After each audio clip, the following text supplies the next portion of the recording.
So, sabayan ninyo ako mga kaibigan dahil papauwi na ako kasi hapon na rin galing naman sa trabaho kaya ito ay pauwi na tayo ngayon. So, naisipan kong mag-video kasi maganda ang panahon, no? Napakaganda ng panahon. So, praise the Lord talaga, napakaganda ng panahon. So, ayan yung estudyante ko na kasalubong ko. So, papauwi na ako nito mga kaibigan, mga kaguro. So, maraming salamat nga pala sa pag-hit ng channel ko na ito. Sana supportahan nyo rin yung channel ko para ganahan pa rin tayong gagawa ng mga videos. So, ito yung maganda dito mga kaibigan, mga kaguro, dahil kapag umuwi ka o kaya pauwi ako dito mga kaguro ay walang ka traffic dito kaguro, pero hindi naman tayo nag-aabuso sa pagpapatakbo ng ating sasakyan dahil siyempre meron tayong pamilya na umaasa sa atin, meron tayong mga anak at saka yan yung naghahanap buhay tayo. Uwi lang naman ako sa amin mga kaibigan kasi yung mga manok ko doon ay walang magpapakain. So bukas naman ay papasok ulit sa trabaho. So hindi ko pa ito na compute yung ilang kilometro to mga kaibigan, pero sa palagay ko naman ay nasa to mga kaibigan 50 kilometers ang layo nito papunta sa aking trabaho.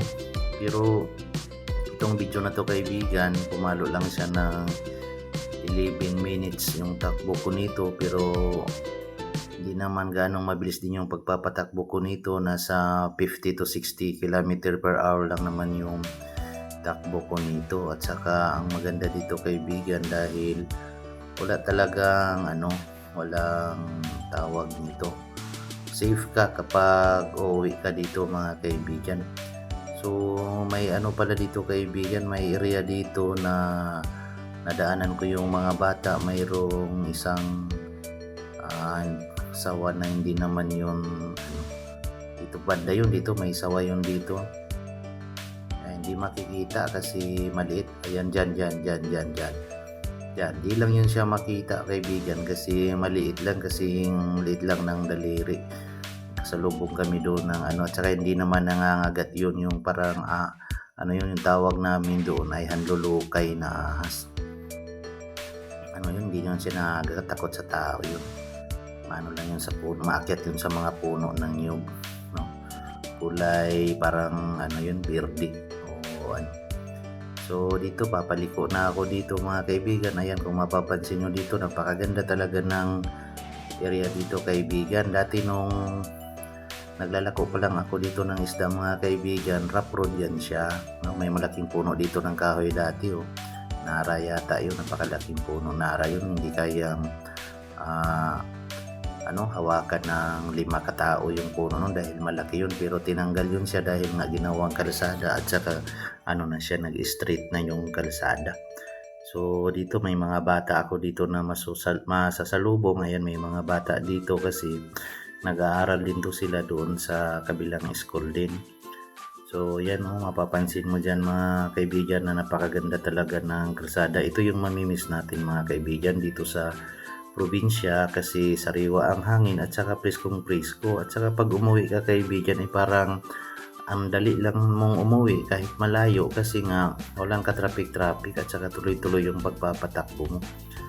So dito ay tatagilid na naman tayo dito kasi may dito parang may pakurba dito mga kaibigan. So dito rin nakatira yung ng kapatid ng kaibigan ko, yung kasama ko sa trabaho. So paliko din dito mga kaibigan. Ayan, mga estudyante yan, naglalakad sila dahil papauwi na, dahil mag-alas 5 na ng hapon to kaibigan yung paggawa ko ng yung video na ito kaibigan. So yan, so dito pala may sabong pala yun doon, hindi ko na lang inanuhan yun. Ayan, may galing yan doon sa sabungan, nagsabong yun, panalo yata kaya umuwi ka agad. nag-una na lang ako kasi medyo mahina lang yung pagpapatakbo. No, ano na yun, no? Dito yan mga estudyante, kasalubong ko yan. Yan mga kaibigan, napakaganda ng area, no? So, yan yung mamimiss natin dito sa probinsya. At saka napakasarap talaga mag-travel dito. At saka ang ganda gumagawa-gawa na ng video. So, ito'y bago lang talaga to kaibigan, napaganda yung kalsada, no? Wala pa sa 10 taon nagawa yung kalsada na to, dahil dati yung hinahatid ko lang doon yung principal sa dati kong pinagtrabahoan. Dumadaan kami dito ay rough road pa to siya mga kaibigan. Napaka rough road pa nito, at saka may inis kang mag-travel kasi masakit sa puwet. So ngayon mabilis na lang siyang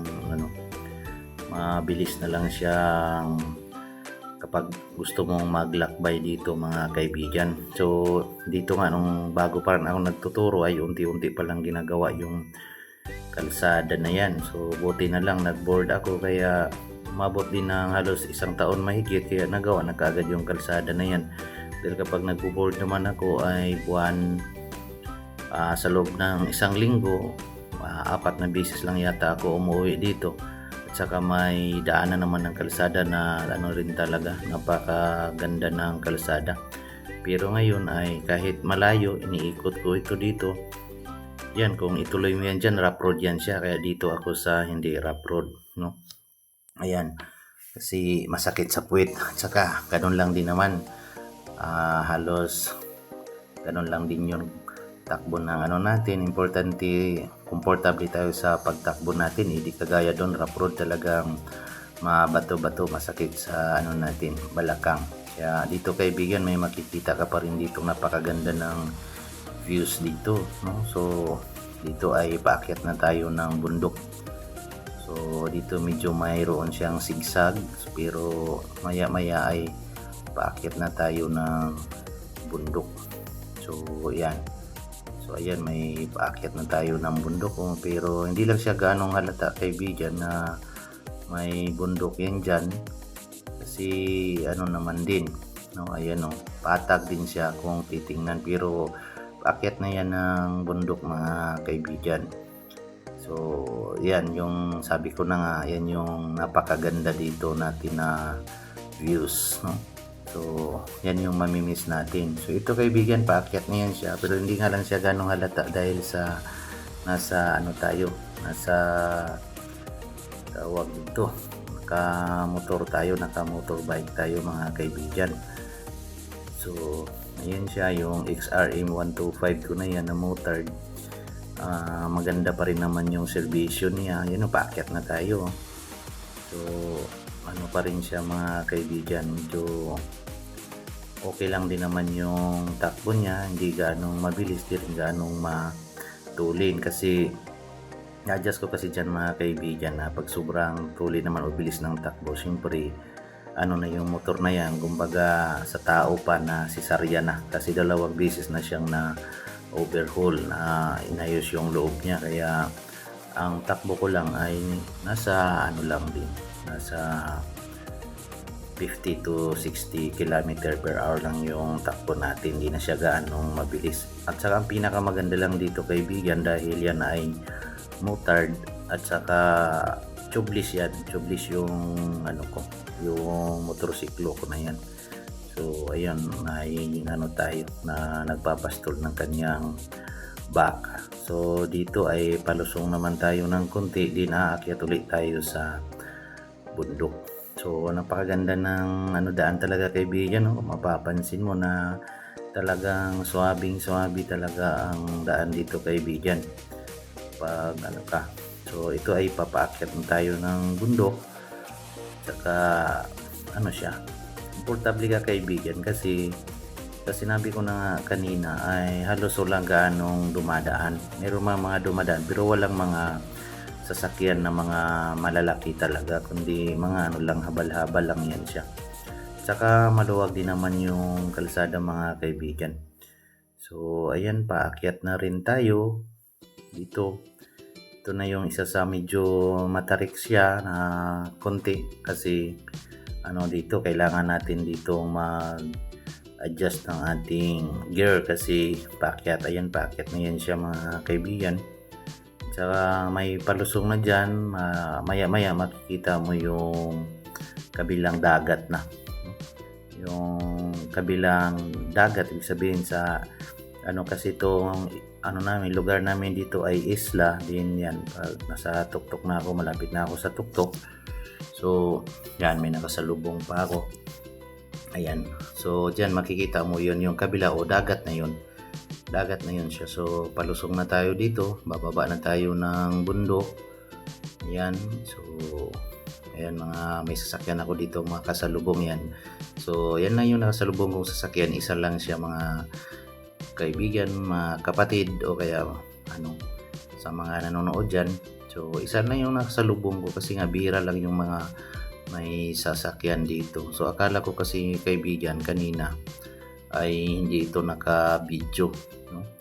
Akala ko na touch yung video kasi nilagay ko lang yan sa likod ng ng bag. So, dito yata mahihinto na to dito kasi mag-video naman ako ng pangalawang video kasi inayos ko nga to. So, hihinto na yata ako dito. So, marami